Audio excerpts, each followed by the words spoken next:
నేను ఉంచుకున్నది నా దగ్గర ఎక్కడ ఉంటుంది? ఇతరులకు ఇచ్చింది నాదవుతుంది పుణ్యంగా మారి. కానీ ఇవ్వడు, కానీ సుఖంగా ఉండాలంటాడు. ఎలా కుదురుతుంది? తన విషయం తాను మరిచిపోయి బతికేస్తాడు. అందుకని నారాయణుని చేరు దారి నూహింపక దారుణాఘంబుల తగులువారు. అక్కర్లేని పాపాలు ఎన్నో చేసేస్తూ ఉంటాడు. ఒరే, ఇవన్నీ మళ్ళీ ఎవరు అనుభవిస్తారు?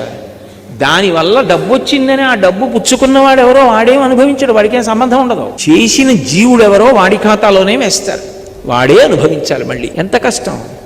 ఎందుకు వచ్చిందిరా నాకు ఎల్లరే? అయ్యో, నీ గురించి నువ్వు ఆలోచించుకో. అది నారాయణుని చేరు దారి నూహింపక దారుణాఘంబుల తగలువారు. అక్కడతో ఊరుకున్నాడా? ముక్తియను పల్కె ఎరుంగక. అసలు మోక్షం అన్నది ఒకటి ఉంది, మనుష్యుడు ఒక్కడే సాధించగలడన్న విషయమునందు స్పృహ లేదు. అనేకమైనటువంటి పాపకర్మలు చేసి ప్రజలు పతితులైపోతున్నారు.